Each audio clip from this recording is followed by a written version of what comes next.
전도하겠습니다. 나머지 성경 읽고 그 주보 제출해 주시고요. 반찬 나눔은 수요일, 금요일 예배 후에 합니다.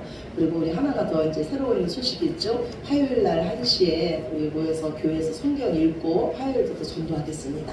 네, 우리 주중에 한 번 더 전도하고 주일에 전도하고 이렇게 하겠습니다. 네, 시간 우리 하나님 말씀 보시겠습니다. 하나님 말씀은 사도행전입니다. 신약성경 사도행전입니다. 사도행전 18장 1절에서 11절입니다. 제 성경책으로 218쪽입니다.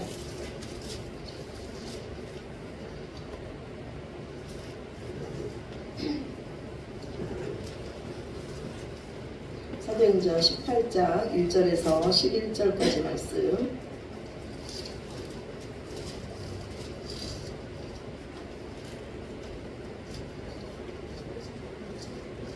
네, 218조.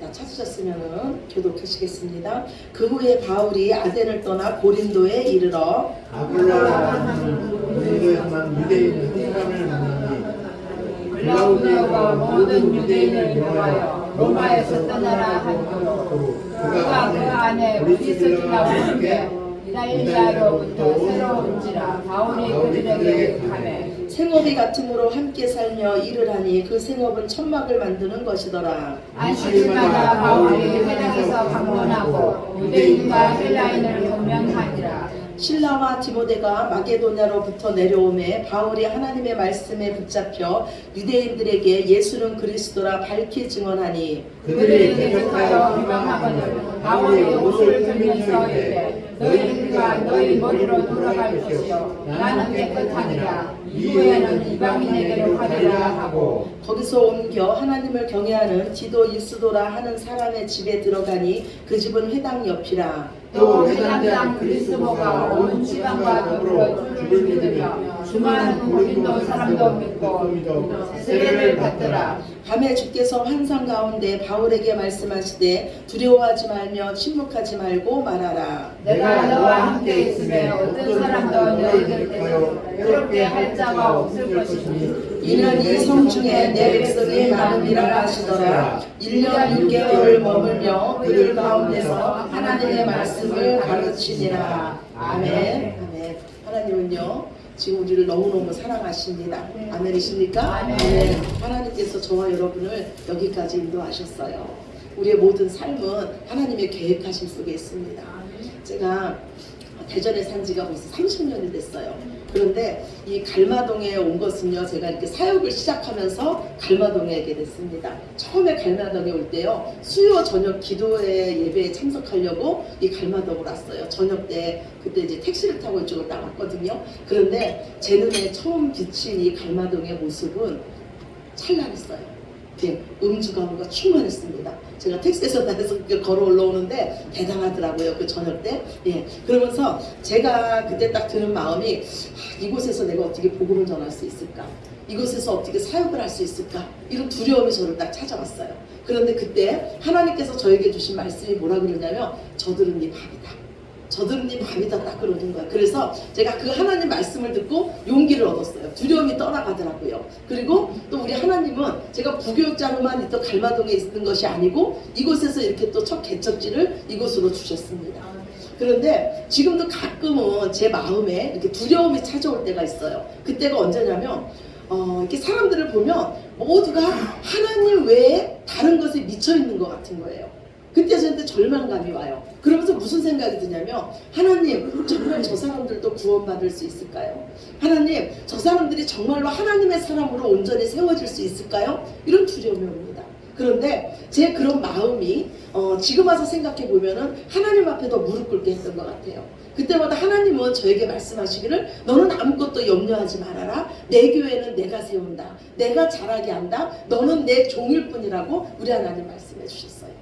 오늘도요 하나님의 위로가 우리를 다시 일으켜 세울 줄로 믿습니다. 아멘. 우리는 모두 다 하나님의 위로가 필요한 자예요. 아멘.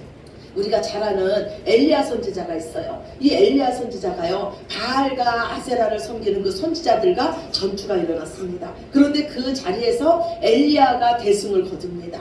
그래서 오직 엘리야가 믿는 하나님, 우리가 믿는 여호와 하나님만이 참 신이심이 온 백성에게 알려졌어요. 그런데 이 일로 인해서 그 당시에 그 왕의 왕비인 이세벨이요, 내가 내일 이맘때쯤이면 그 엘리야 너를 반드시 죽이고 말 것이라는 말을 합니다.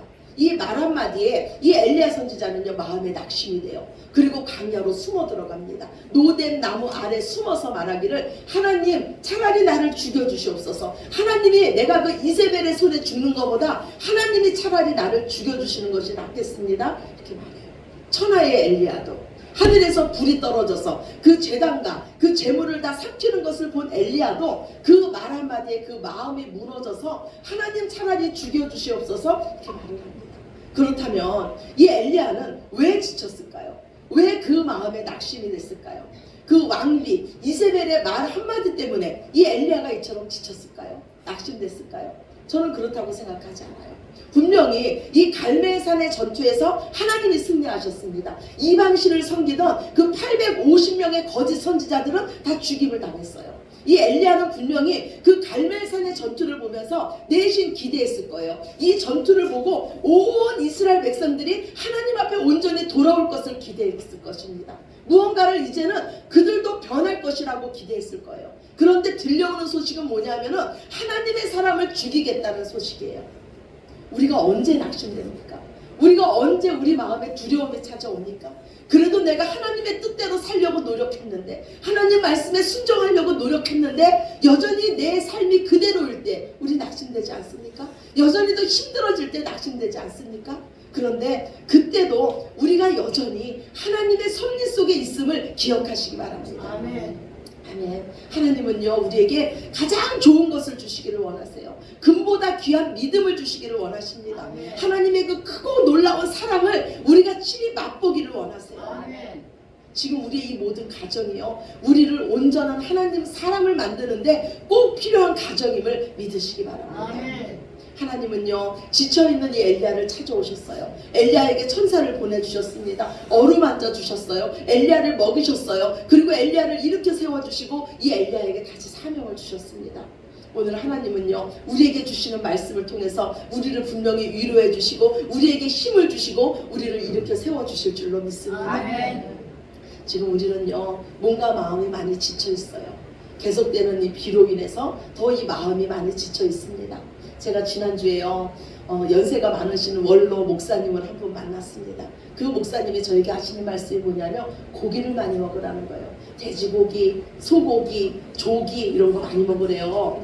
예, 왜 그러냐면 고기가요 기운을 높인대요. 그래서 고기래요. 조기는요 기운을 돕는데요. 그래서 조기래요. 예, 우리 옛사람, 옛 어르신들의 말이 그런 게 없잖아요. 그래서 우리가 고기를 많이 먹어야 된대요. 그래서 제가 오늘 수육을 준비했어요. 오늘은요 한 분도 가시지 말고 다 식사를 하고 가세요. 우리 기운이 높아져야 되잖아요. 그래서 오늘은 우리가 이 말씀과 고기로 영육이 충만해져서 다시 일어서시는 저와 여러분 되시기를 간절히 축원합니다. 아멘. 네, 예, 오늘요 이 가는 곳마다 복음을 전했던 바울이, 씩씩했던 바울이요 이 바울도 오늘 지쳐 있습니다.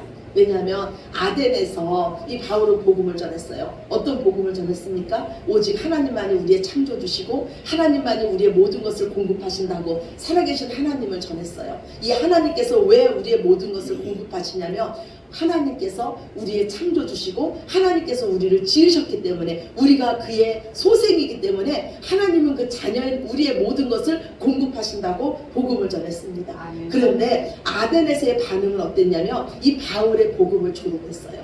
단지 몇 사람만이 바울의 복음을 믿고 예수님께로 돌아왔습니다. 바울은요 이 아덴에서도 소동을 일으킨다는 이유로 쫓겨나게 됩니다. 바울은 쫓겨나서 고린도에 다다랐어요. 바울은 동역자들도 없이 홀로 먼저 이 고린도에 이르렀습니다. 바울이 고린도에 이르렀을 때 그 마음이 어땠는지 고린도 전서에서 바울의 마음을 말하고 있어요. 오늘 주보 첫 번째, 두 번째 말씀이에요. 고린도 전서 2장 3절 말씀입니다. 우리 주보 뒤에 있습니다. 우리 함께 보시겠습니다. 내가 너희 가운데 거할 때 약하고 두려워하고 심히 떨었노라. 고린도전서 4장 4장 11절이에요. 바로 이 시간까지 우리가 줄이고 목마르며 헐벗고 매맞으며 정처가 없고. 아멘. 바울이 이 고린도에 도착했을 때 바울이 말하기를 내가 지금 약하고 두려워하고 힘이 떨고 매맞고 정말 의지할 데가 없고 맨날 쫓겨다니는 신세고 정처가 없다고 지금 말하고 있어요. 이 바울의 지금 마음은요, 영적으로나 육적으로나 다 지쳐 있는 거예요. 그 당시에 고린도는요 얼마나 번성한 도시였냐면요, 인구가 60만이나 됐어요. 그리고 고린도만이라는 항구가 있었습니다. 항구 도시였어요. 상업과 무역이 발달했습니다. 그만큼 타락하고 음란한 도시가 고린도 도시였어요. 그래서 어떤 사람들이 음란하고 타락하면 많은 사람들이 뭐라 그랬냐면 혹시 저 사람 고린도 사람 아니야? 이렇게 말할 정도로 이 고린도라는 그 도시는요 타락하고 음란했어요. 고린도에서는요 아프로디테 신전이 있었습니다. 이 신전이 누굽니까? 바로 우리가 잘 아는 비너스예요. 비너스. 예, 우리 비너스 신상 제가 얘기 안 해도 잘 알잖아요. 거의 옷을 입지 않고 이렇게 여신이 딱 있지 않습니까? 그처럼 이 고린도라는 도시가 그처럼 음란한 도시였어요. 이 신전에는요 1000명이 넘는 여사제들이 있었습니다. 이 여사제들은요 거의 그냥 우리가 신전 창녀라고 해도 돼요. 신전에서 제사를 드리고 그곳에로 제사를 드리고 남자들과 함께 음란한 행위를 했던, 심히 문란한 생활을 했던 자들이 바로 이 1000명의 여사제들이었어요. 바울은 생각하기를요, 종교심이 많은 아덴에서도 별 열매가 없었는데 돈에 미쳐있고 음란한 이 고린도에서 무슨 열매가 있겠냐, 이런 생각을 아마 바울이 했던 것 같네요. 그래서 오늘 바울이 도착하자마자 한 일이 뭡니까? 일할 곳을 찾았어요. 다른 도시에 가면요 기도할 처소를 찾든지 전도할 곳을 찾든지 했던 바울이요 일할 곳을 찾습니다. 이 말은 지금 바울이요 영적으로도 지쳐있지만 육적으로도 너무너무 힘들었다는 거예요. 이때 하나님은요 바울을 위로해 주십니다. 먼저 사람을 붙여주세요. 바울에게는요 천막 만드는 기술이 있었어요. 당시 말씀을 전하는 자들은요, 랍비들은 하나님의 말씀을 전하고 그 대가를 받지 않았어요. 그래서 랍비들은요 기술을 하나씩 배웠습니다. 왜냐하면 생계의 위기를 당했을 때 그 기술로 먹고 살으라고 기술을 배웠어요. 근데 바울에게는 천막 만드는 기술이 있었습니다. 그런데 하나님은요 이곳에서 브리스길라와 아굴라를 만나게 해요. 이들 역시요 그리스도인이라는 이유로 그 로마에서 쫓겨난 이들이에요. 당시 로마 황제는요 신이었습니다. 그런데 예수 믿는 자들이 무엇을 전합니까? 예수님이 다시 부활하셨다. 그 예수님이 우리의 주인이시다. 예수님이 왕이시다. 이거를 전하는 거예요. 로마 시내 전체가요 그리스도인 때문에 시끄러운 거예요. 그래서 결국 로마 황제는요 모든 유대인들은 로마에서 떠나라는 명령을 내립니다. 추방령을 내려요. 이때 브리스길라와 아굴라는요 이 로마 황제의 명에 의해서 빈 몸으로 떠나게 됩니다. 그리고 이 로마 다음에 흥행했던 도시, 부흥했던 도시 고린도로 오게 되는 거예요. 그런데 이곳에서 바울을 만나게 돼요. 그리고 바울과 함께 천막 만드는 일을 하면서 예수님에 대한 복음을 정확히 들게 됩니다. 그리고 이들은 결국 바울의 신실한 동역자로 세워집니다. 그리고 하나님은요 또 마게도냐에 있었던 실라와 디모데를 이제 바울에게 오게 합니다. 이들이 옴으로써 바울은요 더 말씀의 힘을 얻어서 말씀을 더 담대하게 전하게 돼요. 하나님께서 우리를 위로하시는 방법은요 사람을 붙여주시는 거예요. 하나님의 사람들을 붙여주시는 거예요. 그래서 우리는요 지금 우리 옆에 있는 하나님이 붙여주신 사람들을 귀히 여겨야 될 줄로 믿습니다. 아멘. 우리는 한 몸이에요. 우리는 함께 싸우는 자들입니다. 한 사람이면 패하지만 두 사람이면 능히 이길 수 있다고 하나님 말씀해 주셨어요. 오늘 주보 세 번째 말씀이에요. 전도서 4장 9절에서 12절 말씀입니다.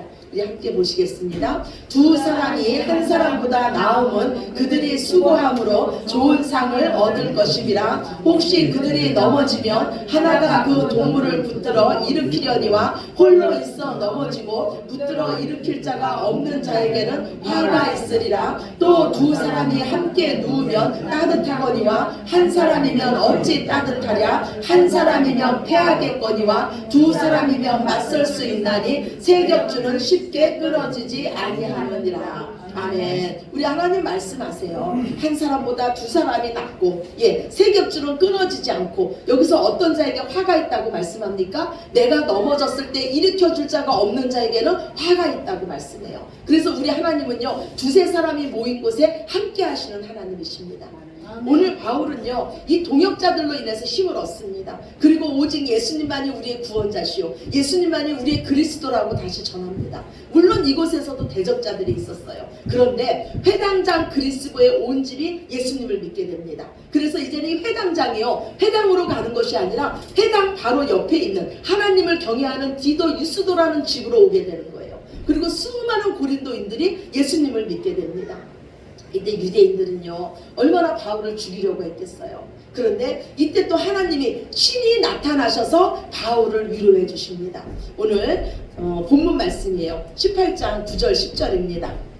본문 사도행전 18장 9절 10절 말씀 우리 같이 봅시다. 밤에 주께서 환상 가운데 바울에게 말씀하시되 두려워하지 말라, 침묵하지 말고 말하라. 내가 너와 함께 있음에 어떤 사람도 너를 대적하여 해롭게 할 자가 없을 것이니 이는 이 성중에 내 백성이 많음이라 하시더라. 아멘. 오늘 하나님은 바울에게 말씀하세요. 두려워하고 있는 바울에게 말씀하세요. 두려워하지 말라, 잠잠하지 말라, 계속해서 복음을 전하라. 왜냐하면 하나님께서 내가 너와 함께 할 것이다. 내가 너와 함께하며 내가 네 편이 되어주며 내가 너 대신 싸워줄 것이니 너는 두려워하지 말고 복음만 전하라는 거예요. 왜냐하면 이 성에 하나님의 백성이 많기 때문이라고 말씀해요. 어떤 상황에서도 하나님이 우리를 인도하고 계심을 믿으시기 바랍니다. 바울은요, 쫓겨나서 어쩔 수 없이 고린도로 온 줄로 알았어요. 그런데 결국 누가 인도하셨습니까? 하나님이 인도하셨어요. 브리스길라와 아굴라도 쫓겨나서 고린도로 온 것 같지만 누가 인도하셨습니까? 하나님이 인도하셨어요. 성도의 삶은 하나님이 인도하십니다. 하나님은 이들을 왜 고린도로 보내셨습니까? 그곳에 하나님의 백성이 많기 때문에 고린도로 보냈습니다. 하나님은 이곳에 왜 우리 행복한 교회를 세우셨습니까? 그리고 저와 여러분을 왜 이곳으로 보내셨습니까? 이 성에, 이 마을에 하나님의 백성이 많기 때문인 줄로 믿으시기 바랍니다. 아멘. 우리 눈에는 가능성이 없고 우리 눈에는 모두 다 타락한 것 같지만 하나님 보시기에는 예수님 피로 값주고 사신 하나님의 백성임을 믿으시기 바랍니다. 아멘. 중국에 가면요, 모소 대나무라는 게 있어요. 이거는 중국의 극동 지방에서만 자라는 희귀종입니다. 모소 대나무는요, 심은 지 4년이 돼도요 한 3cm밖에 자라지 않는데요. 하루에 무려 한 1m 정도 자라는 이 대나무도 있는데, 이 모소 대나무는요 4년이 지나도 3cm, 그러면 거의 자라지 않는 거잖아요. 1년도 아니고 2년도 아니고 3년 4년이나 키웠는데도 3cm뿐이 안 자라요. 그런데 모소 대나무는요 만 5년이 되면요 그 해부터 급격하게 성장합니다. 하루에 무려 한 30cm씩 자란대요. 그래서 6주 만에 한 15m 이상 자란다고 합니다. 한 달 만에요 그 벌판이 다 모소 대나무 숲으로 변합니다. 이 모소 대나무를 키우는 농부는요 분명히 알고 있어요. 이것이 5년이 되면 급격히 자랄 것을 알고 있습니다. 그래서 이게 자라지 않을 때도 물 주고 거름 주는 것입니다. 우리의 농부 되신 하나님은요 분명히 알고 계십니다. 우리가 하나님의 사람이고 우리가 분명히 하나님의 원하시는 그 자리까지 성장할 것을 우리 하나님은 분명히 알고 계십니다. 우리는요 우리 자신도 하나님의 시선으로 바라보시고 우리 이웃도 하나님의 시선으로 바라보시기 바랍니다. 하나님의 마음으로 포기하지 마시고 끝까지 복음을 전하시기 바랍니다. 오늘 하나님 우리에게 말씀하세요. 이 성에 내 백성이 많다. 너희는 두려워하지 말고 잠잠하지 말고 포기하지 말고 복음을 전하라. 아멘이십니까? 아멘. 한국교회가 희망이 없다 그래요. 이제 부흥의 시기는 끝났다 그럽니다. 이제 쇠퇴의 길만 남았다 그래요. 그런데 저는 오늘 생각해 봤어요. 하나님은 여전히 뜨거운 심장을 가지고 우리에게 말씀합니다. 너희는 잠잠하지 말고 복음을 전하라. 아직 이 성에 구원받지 못한 백성이 많다. 하나님은 쇠퇴하지 않으십니다. 하나님은 뒤로 물러갈 수가 없어요. 하나님에게는 승리만 있습니다. 그런데 하나님 안에 있는 우리가 어찌 쇠퇴할 수 있습니까? 우리도 승리의 길만이 있는 줄로 믿습니다. 아멘. 하나님은 지금까지 일하고 계세요. 그래서 우리도 하나님 안에 있는 우리도 열심히 주를 섬기며 죽도록 하나님께 충성하며 하나님의 마음을 가지고 이웃을 사랑하는 겁니다. 오직 표대 대신 예수님만 바라보며 포기하지 말고 날마다 전진할 때 우리의 삶에 하나님께서 원하시는 많은 열매가 맺혀질 줄로 믿습니다. 아멘. 우리가 바로 하나님의 동역자예요. 그리고 하나님은 우리 서로를 동역자로 서로 사랑하고 서로 위로하라고 우리 서로를 동역자로 세워주셨습니다. 우리를 위로하시는 그 하나님의 사랑 앞에서 다시 한번 일어서시는 저와 여러분 되시기를 우리를 영원토록 사랑하시는 예수님 이름으로 축원합니다. 아멘. 아멘. 우리 기도 드리시겠습니다. 사랑과 능력의 아버지 하나님 감사합니다. 저희들을 하나님의 동역자로 세워주시고 우리 안에 하나님의 마음을 심어주시고 하나님의 복음의 말씀을 주시고 이 땅에 아직도 죽어가는 영혼들, 예수 그리스도를 모르는 영혼들에게 참 기쁜 소식 복음을 전하게 하셨으니 감사합니다. 그들을 위로하게 하셨으니 감사합니다. 우리가 무엇으로 그들을 위로할 수 있겠습니까? 오직 하나님입니다. 오직 예수님입니다. 끝까지 우리를 포기하지 아니하시며 끝까지 우리를 사랑하시는 예수님입니다. 예수님 증거하는 증인들 되게 하여 주시며 만나는 자마다 복음 전하게 하여 주셔서 먼저 내가 살고 우리의 이웃을 살릴 수 있는 저희들 모두 되게 하여 주시옵소서. 모든 영광을 아버지께 올려드리며 사랑이 많으신 예수 그리스도의 이름으로 간절히 기도드렸습니다. 아멘. 다 같이 자리에서